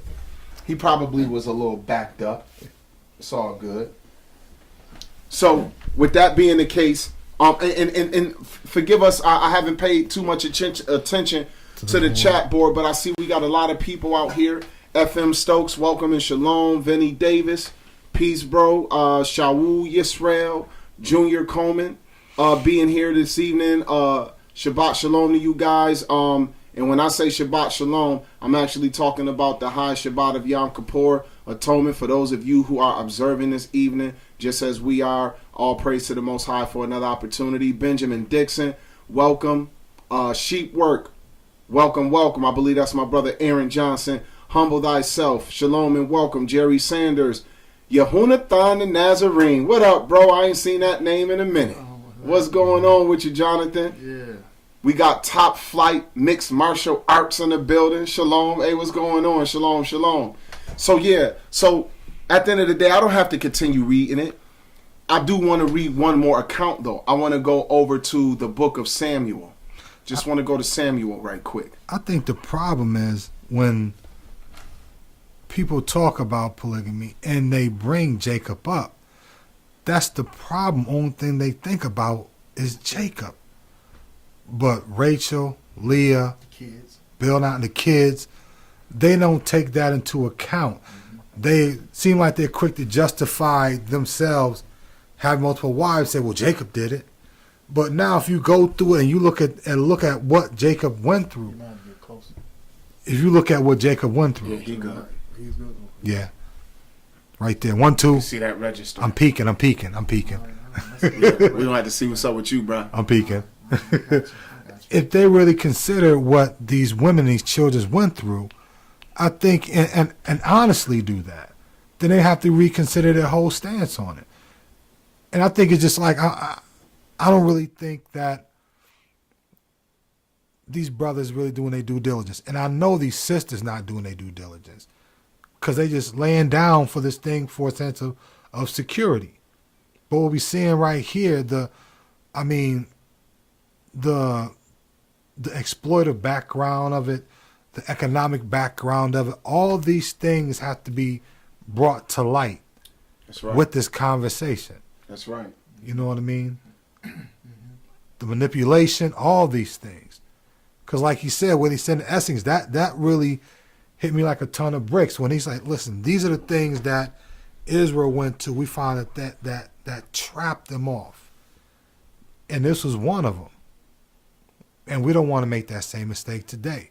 This is not nothing we're saying personally, because we don't want people to have, multiple wives, because it's not a personal thing. We're saying this. We're looking at like we really have to investigate it as these communities grow, because this can be a trap for all of us. Especially if you're talking about, which we didn't talk about too much tonight, establishing the kingdom of God. Yes, sir. A whole different dynamic. Right. So we didn't even touch on that. But before you read it, you was reading this here. And one thing that I take into consideration is Jacob's age. Okay. And that could be overlooked too. How these older men, they was getting these women or the young daughters at childbearing age. But if you look on the other side of not just now it's not necessarily the wives who's calling to take her slave girl, whatever, to her husband. Is that an amp right there too? No. You have that same thing happening now, and I just want to say this little bit here, bro. Okay. If you can acknowledge this, and others, I'm sure they can. What happens also in these communities is so-called Hebrew Israelite or so-called Christian communities is that when they begin to practice polygamy, what begins to happen is that since there isn't any regulations in the Torah, don't tell you how many you can have, you start to find the older men, the so-called elders, who begin to take the younger women coming into the community. Okay? And this is something that I believe is overlooked as well. And this causes turmoil. All right? Where the young man, young, beautiful woman coming in, his age, you know what? He can't have her. You know why? Because the elder want her. You understand what I'm saying? Right. The elder 40, 50 years old. And he want this 20-year-old woman who's coming in here because he want to be her so-called cover. So this is what also prevails in these so-called polygamous communities. Still a form of inequality. I want to read this right quick. This is 1 Samuel chapter 1, and it's just something that that Hannah said. We know that she was one of two wives. It was her and Peninnah. And Peninnah had children, but Hannah had no children. Right? And now look at this situation. It says, verse 4, this is 1 Samuel 1 and 4. And when the time was that Elkanah offered, he gave to Peninnah his wife, and to all her sons and her daughters portions. So she's got children, right? Mm-hmm. But unto Hannah he gave a worthy portion, for he loved Hannah, but the Lord had shut up her womb. I wonder if it was the same kind of scenario. See, it don't just spell it all out for us, but we do have a precedent already set that we can look at, right? Yeah. It says, but her adversary also provoked her sore, for to make her fret, because the Lord has shut her womb. Now you could look at that as Satan. That's right. That's exactly. Or her adversary could be the other woman. What did Rachel say about her sister? She said, I have wrestled with my sister, and I've won. Mm-hmm. That's adversarial. Mm-hmm. And so I'm just reading that in the context of when you look at this situation, look at what her husband said. Just similar to Rachel and Jacob having that little spat that gave us a peer into what they were going through for years. We will go out on a limb and say, it says, verse 7, and he did so year by year when she went up to the house of the Lord. So she provoked her. So this is how we know that's her adversary. Yeah, she was a Satan to her. And as he did so year by year when she went up to the house of the Lord, So she provoked her, meaning the other woman, just her having children, and even the things maybe she had to say and the way she treated her. It says, it provoked her, therefore she wept and did not eat. Then said Elkanah her husband to her, why weepest thou, and why eatest thou not? And why is thy heart grieved? Am I not better to thee than 10 sons? So we know the rest. You go read, the rest of the story. Whoever you want to point to, who you going to point to where this polygyny, you probably got about 4 or 5 examples. Only ones you can really go to. Most Israelites ain't going to go to Lamech. So they're going to go to Jacob. They're going to go to Abram. They're going to go to, they may read that little Samuel situation. And they'll go to David and Solomon. Right. That's it. Right. All of them rich. All of them thank you, brother. They were men of great resources. Yep. Great. They were supremely wealthy men. That's right. Abraham and Jacob were supremely wealthy. There you go. So we haven't found no poor man. Not yet. Pretty much going along with what we read. Yes. And when we do see it, you know what they wealth didn't buy? Peace in the family. Didn't bring peace. In the kingdom of God, you gotta have peace. That makes more sense what Apostle Paul was arguing. To eliminate all of this, listen, we trying to establish peace. You know what I mean? Antagonism and hate don't provoke one another. This is when you got to really study the Bible, man. That's just what you're going to have to do. And you're going to have to go into most prayer to understand what's going on. Like Saul said, they read the Torah and the writings of the prophets. I'm adding the part writings of the prophets, but Saul said they read the so-called Old Testament. Right. And they don't read it according to the Spirit. And therefore we got problems. And I'm willing to go on the same thing like the Essene said. These cats is falling into a trap. And it's just going to be a matter of time, especially in these polygynous communities, what's going to begin to happen. All right? Among the young men, among the elders who are getting older, who want to take the cream of the crop. You understand what I'm saying? Because at the end of the day, I'm going to be her covering. Listen, you could be her covering as her spiritual elder, as her father, her brother, her uncle. You don't have to be her wife. If anything, you want to give her. Just like I pray to God our minds don't change here, that we do things according to the spirit of righteousness. But these young sisters here, these are our daughters and nieces. That's right. We need for them to have a good husband. That's right. All right? So this stuff here that these cats bringing in the name of the Israelites, so far, they have to show it to me because I haven't seen it. They got to show me that this was a norm. Polygyny is a norm among the Israelites. They don't have the proof, Brother Judah. It's never shown. Their own experience, and prayerfully I'm not embellishing, but I'll be careful to say from what I've seen, and that's limited. Right. I've only seen what I've We've seen. only seen what we've seen. That's right. They take their own imaginations, their own feelings and experiences, and tell you why it's good.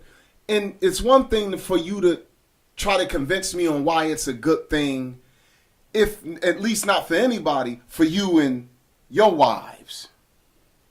But when you try to open up the scripture and make it seem as if Yah has ordained this, and to make it seem as if the thing that is happening is something that was somehow, because you can read where it happened in the scripture, that somehow that was good. It was descriptive, but not prescriptive.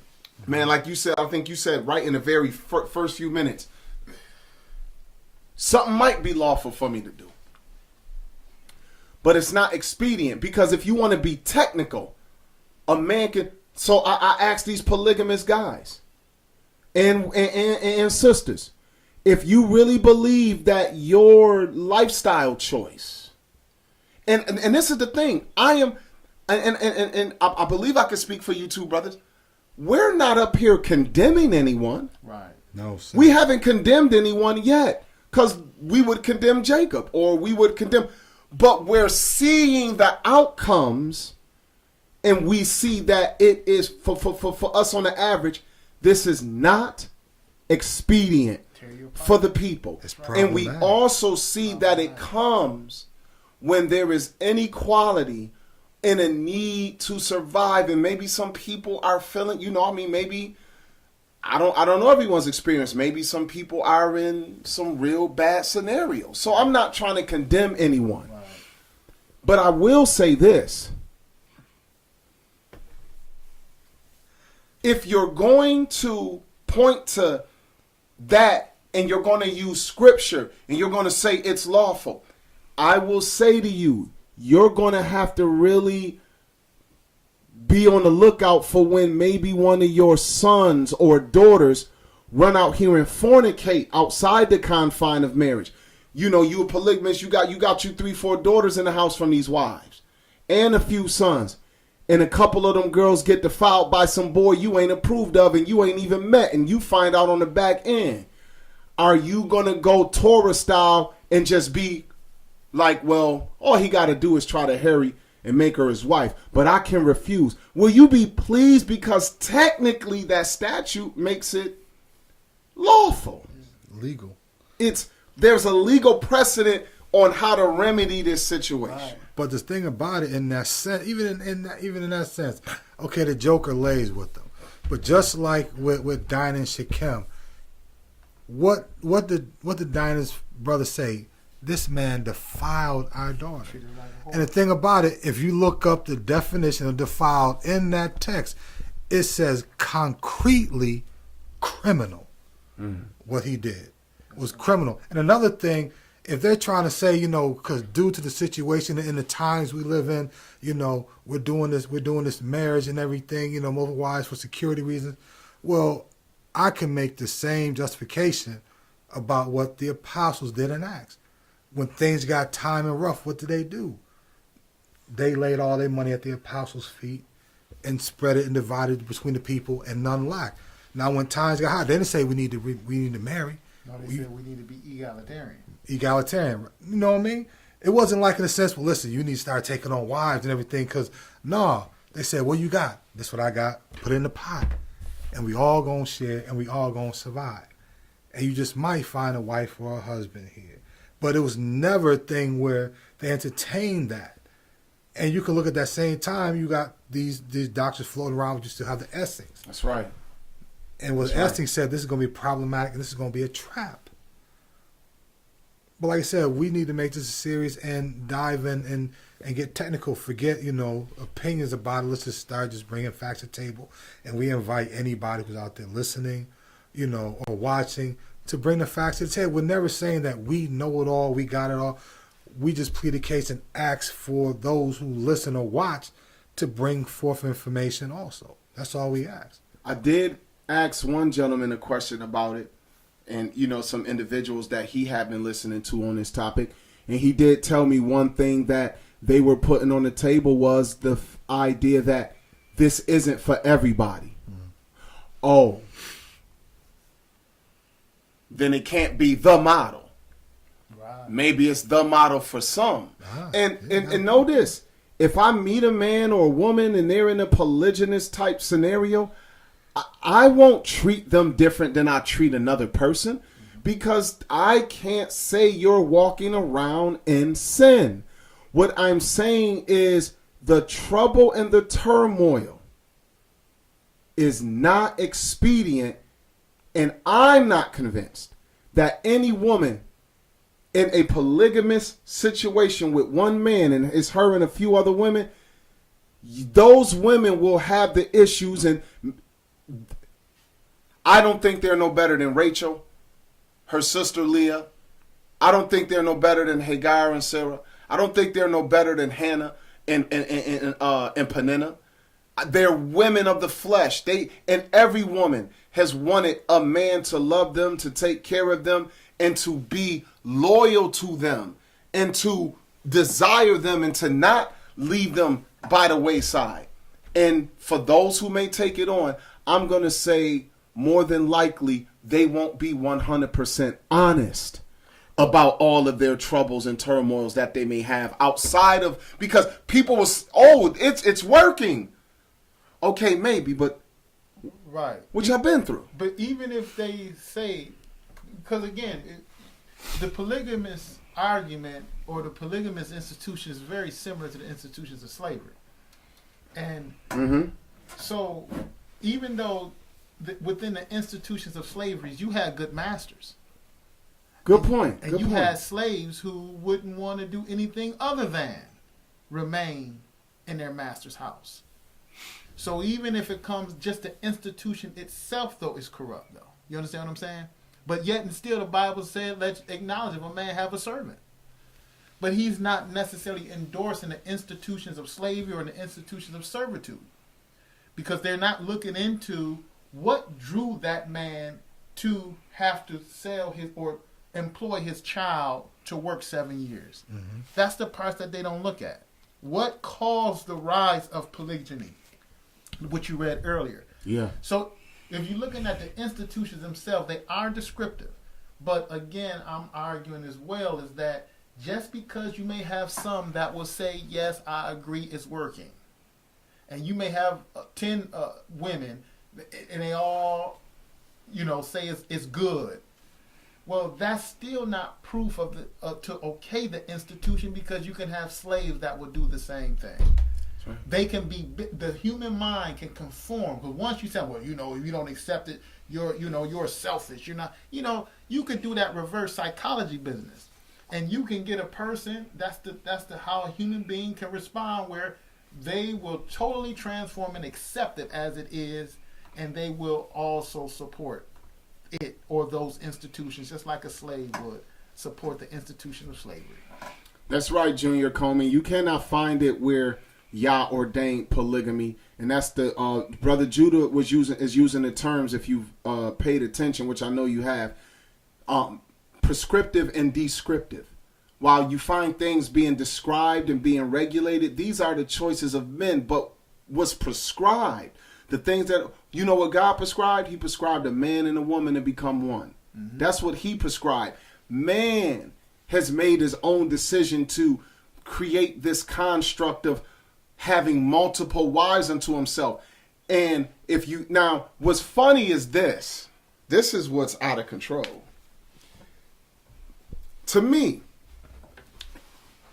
and we're coming up on the end here, everyone. I thank those of you who decided to stick with us tonight. We've been on for almost 2 hours.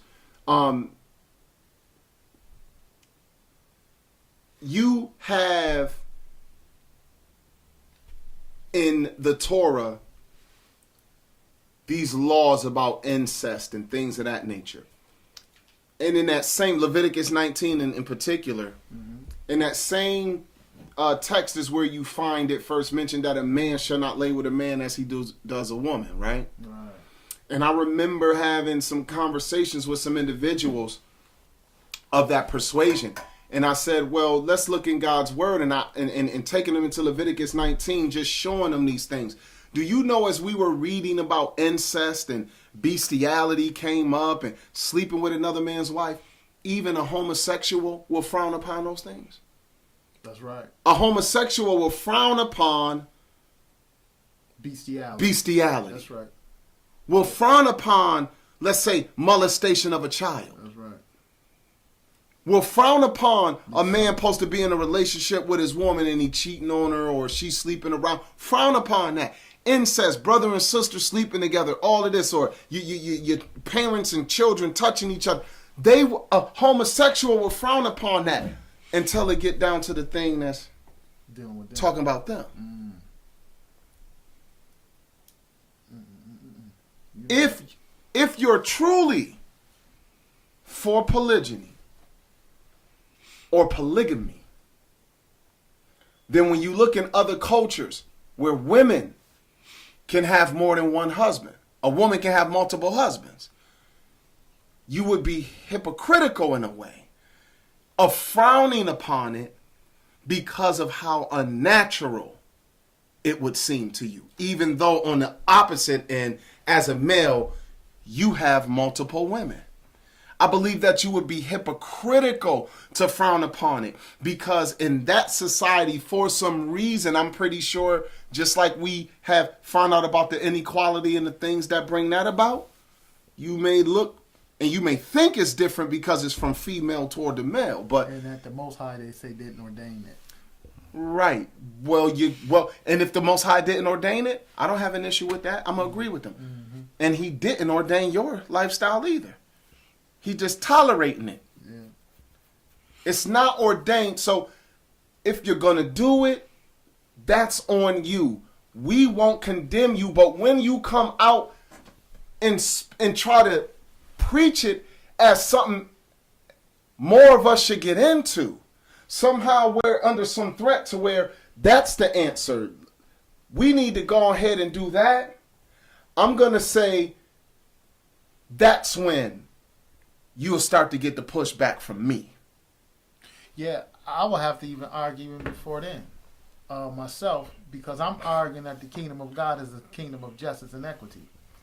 And we already established that polygamy rolls with inequality. Mm-hmm. It's an institution of the aristocratic class. It caused instability inside of a society. It caused males to war against one another. I mean, all of this is empirical evidence. This isn't a guess that I'm making up with. Oh yeah. They have found this to be so. The most warlike and turmoil, the countries that's in turmoil are the polygamous ones. This is what they have seen in relation to all of these different countries. That's at a lot of hostility. Mm-hmm. So when we're talking about the teachings of the Messiah and the teachings of the Apostle Paul and building a kingdom of equity, we're talking about the abolition of any kind of hierarchy. We're talking about the abolition of slavery. You understand? And that's all pretty much a concubine. I mean, this whole idea of second wives and third wives, the entire idea is after the fleshly nature Definitely. of the fallen Israelite. Right. We're talking now, according to our teachers, Paul and the apostles, we're talking now as far as a society of a higher consciousness, a society where you love your neighbors yourself. You're looking into a society that will bring forth justice and equity. And it has been proven through empirical evidence, societies that dwell according to egalitarian principles, they are monogamous. They are monogamous. Yeah, And one thing I definitely want to add Yeah. before we get out of here is that this fallacy, because people pull this up under their coat all the time, there's more women than men. Actually, that's false. Okay? Normally, people, they get this just by regional study. But globally, that is simply not the case. In fact, there's some places where there's more men than women. Okay? But why is this the case? It's because of sin, though. Because the Most High created an imbalance. Remember the Torah? What happens? If we sin, then your fruit of your womb will be messed up. Right. If we sin, then your young men will be killed. So this will create an imbalance. But if men walk in justice and equity, you can follow the pattern just like the Essene said. That's right. Monogamy. That's right. So now you really can enjoy the wife of your youth, right? Mm-hmm. You understand? Instead of some women married, now she's 20 years old. All of a sudden now she need a covering. So she going to some Jake 45 and 50 years old. Mm-hmm. But that 40-year-old, and as you abandon that older woman, and now she looking for more camaraderie, she'd be evil to go and try to confide and find some kind of reconciliation in the comfort of another male. That wouldn't be right. I want to put this, because I thought it was the last thing, but it came back to my mind. Just came back to your mind. Go Look, ahead. This is the thing that also was a mistake that's being made because they want to throw this in the trash as far as this Babylonian marriage code that they're saying among the Gentiles, when you go down and get your marriage certificates. Oh. They trying to throw that away. I got to yeah, address that real quick, though. Yeah. Is that, I'm going to tell you, I'm going to give you so-called Israelites some news. Is that when you made a covenant in this country and you got married by law, that was based upon monogamous covenants. And when you go to a country that offers polygamy and monogamy, before you get married, the couple is offered one of the two marriage certificates. They have to make a choice at that moment in time. That's right. Great which point. one they would choose. So these guys think now because they done learned in the Bible they can have polygamy, they want to bring a woman home. You are actually committing adultery. Because what do I mean by adultery? Is that adultery means to be profane. You have breached the covenant because you can't bring you didn't know about polygamy 30 years ago. That's your fault. Now you just cannot breach your covenant because normally the marriage vows is you, right? And only you understand it's based upon monogamy. You cannot breach that covenant in the midst of a marriage and bring another woman home. By law and by Torah, you can't do it. That's why the polygamous countries allow them to make a choice at that moment in time. If they choose polygamy, then in the future, whatever happens, happens. But if you choose monogamy, then that's what you bound to. And amongst the Israelites, as they started to see the trouble, you'll start to find in history where they were actually having you like, no, you're going to make a promise that if you want my daughter, Sure enough. you won't take another wife besides her. They had to actually write out covenants. They had to write that out. So right. even the idea of the marriage, for anyone who would say that, I guarantee you, more likely than not, I'm going to try to be careful, more likely than not, you ain't got that woman from her father. You ain't went through all the other so-called Israelite family and marriage ordinances and you approached the father and you gave a dowry and this, that, and the third. No, you running around. Found a maid in the field. That's you running around Detroit. Made in the hood. You know, you in Michigan, Alabama, Tennessee, Texas, Florida, Pennsylvania somewhere, and you're meeting women. And you're taking these women unto yourself. And that's just pretty much it. And you convincing them of something. But like you said, if for the brothers, I really be feeling a certain kind of way for the men who hear this thing and then come to their wives, who they already entered into a covenant before God under a monogamous vow. Monogamous vow, that's and right. try to introduce a polygyny thing into what you already promised. That's right. Remember when her father gave her away? That's right. Or maybe her dad wasn't there, so it was her brother or her stepdad or her uncle who gave her away. That's right. You made a vow before God and witnesses and the government. If you go back on that, whatever happens forward from there, your word ain't sugar, honey, iced tea. It's over. Because at the end of the day, you have gone back. You done went back on I your feel you on that one. I like that sugar honey iced tea. sugar, honey, iced tea. Oh, See, yeah. Oh, yeah. you done went back on your vow. The scriptures say it's better to not vow a vow. And you don't want to say before the angel it was a mistake. That's right. That's right. So let your yea be yea and your nay be nay if you name the name of Christ. So you either going to do this or not. I will, even though I won't practice polygamy and I don't suggest anyone else do, if I meet people who practice that and they walked out from the gate in that, even though it's not what I choose, I ain't got nothing to say about y'all. That's a different story there. I ain't got nothing to say about y'all. But at the end of the day, I know guys who are coming into they're coming to their wives introducing polygamy. Hey, you remember that cat? I remember years ago, the cat from GMS. I remember he had a video up. He had a tam on, and I think one of them little short T-shirts. He had them three gals or three young women on the couch talking about he was practicing polygamy. Oh yeah, the dude with the nappy hair. And they said it's working. Yes. And what happened 4 or 5 years later? Then he killed one of them. Killed one of them. Killed one of them. And her son. And her son. Yeah. I remember when I first seen it, I said, it's trouble. Some 3 or 4 years later. That's what happened. So look, y'all. We don't advise it. We don't advise it. We are against teaching polygamy, in the Israelite community as any kind of answer, especially to us, the children of the captivity. Brothers, love your wives. If something is going on and is causing you to consider to try to bring into your already prescripted and vowed and sworn marriage, and you had this woman swear that it would be only you, and you swore it would be only her, by God's standard, you cannot introduce that madness into that situation and scenario. I don't care if you just learned it yesterday about polygamy. You can't do it if you're married. Under a monogamous covenant. Said, but I just found out.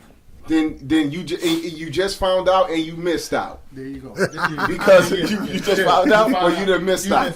Because at the end of the day, one thing God is not, look, he had an old covenant and a new covenant.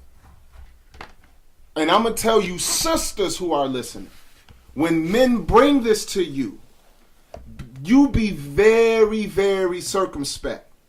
Because you know in your heart that you don't want to share no man with no woman. And point blank, period. And make sure you take them down and get them marriage certificates. I don't get. They want to come with this doggone hearsay talking about these Babylonian. No, you go down and get them papers, and let the city or the state publish in their newspaper that this man done took you as your wife. Bound him. It shouldn't be no problem. That's right. You understand? Do it. Just like the Israelites had covenants of marriage. And you find that in the book of Tobit. That they had the covenants of the certificates of marriage that they had to sign. Oh yeah, in the Apocrypha. So yeah, don't get tricked on that nonsense. Dudes running around talking about that. We got to get back at this, man, because I tell you, this gonna lead us to something else. So hey y'all, hey brothers, this was good. I definitely appreciate y'all taking y'all time out tonight. I know thanks for putting the work in, getting everything set up. We in the atonement time, and you know it's easier to kind of stay at home and just stay still. You know what I mean? But not with my hungry kids. I definitely thought that this was needful, and you know, we thank the Most High for the opportunity. We thank those of you who tuned in live. I pray that you would share this out. If you have found this edifying and you feel it's necessary, share this out, man. Take this link and share it out on your platforms. Those of you who are on with us now in the chat, we had up to 20 people at one time. That's good. I didn't expect too much. So praise y'all for that. And go ahead and share this out. If you're watching this now and this is post live, meaning you watching this a day or two after it happened, if you thought this was edifying, please take it and just share it out on your platform. And if you got any questions, reach out to us. As you've been watching, you can reach out to us through our various YouTubes. You also see that we have our Twitter up there on the screen as well, at COIKOJ. That's our Twitter account, at COIKOJ. If you got questions or anything of that nature, you can also go to our website, thecoi.org, thecoi.org, and we can answer your questions if time and Yah permits. I just want to thank our brothers and sisters and those who donate to our organization. The 716 number. Yes, I can't actually put that out there. Hey, Blessed, welcome. Thank you so much. Thank you for tuning in tonight, and thank you for letting us know that this was edifying to you. I'll also put this number out on the screen here. This is our landline at the organization, 716. Hey, Mama G, how you doing? How you doing, Mama G? 716-885-2289. Again, that's 716-885-2289. You could call and you can leave a message, and prayerfully one of the Morehs will get back in prompt time. We thank the people. You know, all of this stuff that we got come from the resources of the people. So we are appreciative of that, and we are expected to do this work on behalf of the people as well. So we just praying to remain consistent. You saw our other pages going across the screen here. Our Sister Benaiah page, we ask you to go and subscribe to here on YouTube. Our Knesset Yeshua page, we ask you to go and subscribe to. And subscribe to this page as well. The Zadok Ben Israel page. God willing, there will be more live streams coming through this platform as well as the Knesset Yeshua platform. And we got some things in store. You may not always just see us brothers here. You might see other individuals. However the Most High sees it fit, we just want to get this out. So stay tuned prayerfully within the next 7 days. We'll be going with an unavoidable part 2, because now we just wanted to deal with what the so-called family construct or marriage makeup of Israel was. And we've proven that polygamy is not an Israelite marriage construct. You just found polygamy in Israel. Mm-hmm. But it wasn't the Israelite model. And now that I think we've proven that beyond a shadow of a doubt, we want to come on and now we want to get into the weeds of why these things are happening and the societal disruption that is being caused by the choices of men. And so we just pray that the Most High will be done. This is for who is for. If we threw the rock and it hit you, we wasn't trying to miss you, all right? So with that, we're going to go ahead and sign off. We are the brethren of the COIKOJ, the NMP. And until next time, we say good night and shalom.